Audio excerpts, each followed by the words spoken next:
Hello friends, welcome to the next class of how to learn English. हम participles की practice के लिए एक टेस्ट करने जा रहे हैं। यहाँ कुछ सेंटेंसेस दिए हुए हैं, वो मैं आपको पढ़कर बताती हूँ, मीनिंग्स भी बताती हूँ।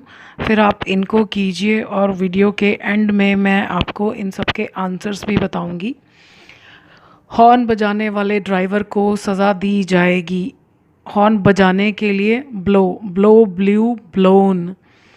खुरदरे चाकू से सब्जियां काटने वाला कुक, रसोइया, ज़्यादा समय लगाएगा, लगाने के लिए टेक। स्टूडेंट्स को कंफ्यूज करने वाले प्रश्न अंत में पूछे जाएंगे। कंफ्यूज करने की इंग्लिश कंफ्यूज करना ही होती है। पुलिस को इन्फॉर्म करने वाले लोगों को पुरस्कृत किया जाएगा। पुरस्कृत करना मतलब इनाम देना, रिवॉर्ड। रिवॉर्ड होता है कि आपने कुछ कष्ट उठाया जिसके लिए आपको इनाम दिया जा रहा है। अवार्ड, AWARD, अवार्ड होता है कि हमने अपनी किसी फील्ड में बहुत अच्छा प्रदर्शन किया तो उसके लिए हमें अवार्ड दिया जाता है, जैसे फिल्म फेयर अवार्ड्स होते हैं। कुएं से लाया जा रहा पानी कुकिंग के लिए यूज़ किया जाएगा। फेच, फेच होता है जाकर ले आना। पॉलिश किए जाने वाले जूते शाम को पहने जाएंगे। पहनना, वियर, वोर, वॉर्न। काटी जाने वाली टहनी बहुत से पक्षियों को बेघर बना देगी। काटना, हैक, हैक होता है जैसे किसी चीज़ को बड़ी बेदर्दी से काट देना, या कट भी लगा सकते हैं। टहनी, ब्रांच, बेघर, होमलेस। बनाना, रेंडर, आप बनाने के लिए मेक भी यूज़ कर सकते हो। रेंडर एक बहुत अच्छा वर्ड है, लेकिन आप इसे हर जगह हर चीज़ बनाने के लिए यूज़ नहीं कर सकते। रेंडर मीन्स जैसे आसान बना देना, मुश्किल बना देना। रेंडर का मतलब अनुवाद करना भी होता है। जीवन में कठिनाइयों का सामना करने वाले लोग बहुत से लेसन्स सीखते हैं। कठिनाइयाँ, हार्डशिप, सामना करना, फेस, सीखना, लर्न, लेसन्स तो लिखा ही है। तो आप इनको इंग्लिश में ट्रांसलेट कीजिए, फिर उसके बाद आप अपने आंसर्स भी इसी वीडियो में चेक कर सकते हैं। तो अब आप अपने आंसर्स के साथ तैयार हैं। देखते हैं आंसर्स क्या थे। पहला सेंटेंस देखिए, हॉर्न बजाने वाले ड्राइवर को सज़ा दी जाएगी। सज़ा दी जाएगी, किसको दी जाएगी? हॉर्न बजाने वाले ड्राइवर को। ये हमारा सब्जेक्ट है। तो ग्रुप ऑफ वर्ड्स में से सबसे पहले कौन सा शब्द आएगा? जो इस ग्रुप का सबसे लास्ट शब्द है, द ड्राइवर। The driver. अब हमें बताना है कौन सा ड्राइवर। उसके फ़ौरन बाद प्रेजेंट पार्टिसिपल, तो बजाना, ब्लोइंग, क्या? The horn. तो ये हमारा सब्जेक्ट हो गया, the driver blowing the horn. Actually हमारा सब्जेक्ट तो सिर्फ ड्राइवर है, पर क्योंकि ये चीज़ें ड्राइवर से रिलेटेड हैं तो ड्राइवर के साथ ही आएंगी। The driver blowing the horn. अब इस ड्राइवर के बाद वाला सेंटेंस, ड्राइवर को सज़ा दी जाएगी। ये सिंपल फ्यूचर टेंस और पैसिव वॉइस है। पैसिव वॉइस मतलब इस सेंटेंस में काम है सज़ा देना, तो ड्राइवर सज़ा नहीं दे रहा, ड्राइवर को दी जाएगी। तो the driver will be punished. Passive voice be plus third form के बिना कभी भी नहीं बनता, कोई भी टेंस हो, बी प्लस थर्ड फॉर्म लगाना ज़रूरी है। मैंने आपको पहले भी बताया था, बी की फॉर्म्स होती हैं is, am, are, was, were, be, being और बीन। इसके अलावा बी की कोई फॉर्म नहीं होती। तो विल बी पनिश्ड। खुरदरे चाकू से सब्जियां काटने वाला कुक ज़्यादा समय लगाएगा। अब समय लगाएगा कौन? खुरदरे चाकू से सब्जियां काटने वाला रसोइया, कुक। यहाँ तक ये हमारा सब्जेक्ट है, ये पूरा ग्रुप। हमको क्या करना है? सबसे लास्ट वाले वर्ड को लेना है, रसोइया।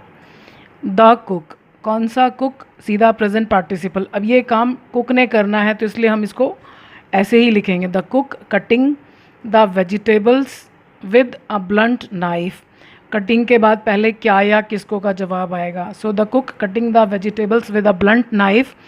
अब इस मेन सेंटेंस का बाकी हिस्सा, तो कुक ज़्यादा समय लगाएगा। अब जो कुछ करेगा कुक करेगा, तो ये एक्टिव वॉइस है, द कुक विल टेक। अब आप देखो, हमने इसमें बी प्लस थर्ड फॉर्म लगाया था क्योंकि ड्राइवर काम नहीं कर रहा था ये, लेकिन यहाँ पर ये काम कुक कर रहा है तो हमने विल के फ़ौरन बाद फर्स्ट फॉर्म लगा दी, ये एक्टिव वॉइस है। So will take much time. अब यहाँ पर हमने मच टाइम लिखा, मोर टाइम नहीं लिख सकते। मोर यूज़ होता है जब हम तुलना करते हैं, कंपैरिजन करते हैं कि फ़लाने से ज़्यादा समय लगाएगा, तो हम यहाँ पर उसकी किसी से तुलना नहीं कर रहे, तो ज़्यादा के लिए केवल मच आएगा।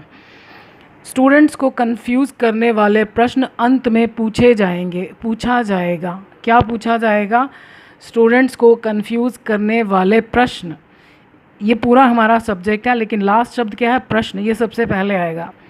The questions. कौन से क्वेश्चंस? ऐसा करने वाले, तो क्वेश्चन ही कंफ्यूज करते हैं। So the questions confusing the students. अब हमारा मेन सेंटेंस। अब काम क्या है? पूछना। तो क्वेश्चन तो पूछ नहीं सकता, यानी ये फिर पैसिव वॉइस है। So the questions confusing the students will be asked in the end. Police को इन्फॉर्म करने वाले लोगों को पुरस्कृत किया जाएगा। पुरस्कृत किया जाएगा किसको? पुलिस को इन्फॉर्म करने वाले लोगों को। तो लोग सबसे पहले, द पीपल। कौन से पीपल? सीधा सीधे present participle. The people informing the police. अब हमारा main sentence, will be rewarded. अब हमने फिर बी प्लस थर्ड फॉर्म लगाया, क्योंकि इनाम ये नहीं देंगे, इनको दिया जाएगा, तो पैसिव वॉइस है। कुएं से लाया जा रहा पानी कुकिंग के लिए यूज़ किया जाएगा। अब यूज़ किया जाएगा किसको? कुएं से लाया जा रहा पानी, ये हमारा सब्जेक्ट है। लास्ट वर्ड क्या है? पानी। The water. अभी आप देखो ऊपर वाले जितने भी सेंटेंसेस थे उनमें हमने सब्जेक्ट के फ़ौरन बाद ऐसे लिखा प्रेजेंट पार्टिसिपल, क्योंकि ये सारे काम सब्जेक्ट ने करने थे। अब क्या है कि पानी ने नहीं लाना, पानी को लाया जा रहा था, तो ये पैसिव वॉइस है।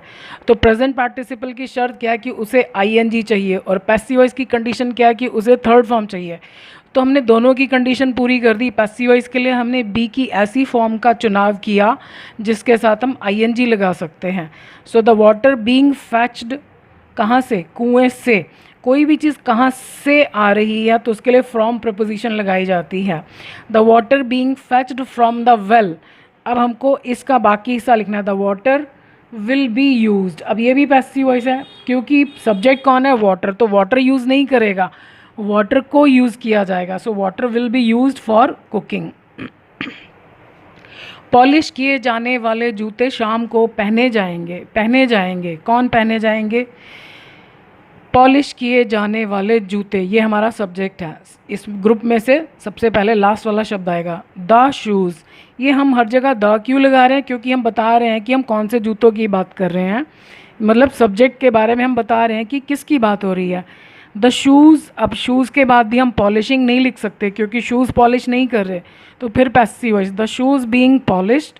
अब हमारा main sentence, will be Warne. ये भी पैसिव वॉइस है, क्योंकि ये काम जूते नहीं कर सकते, जूतों को पहना जाएगा।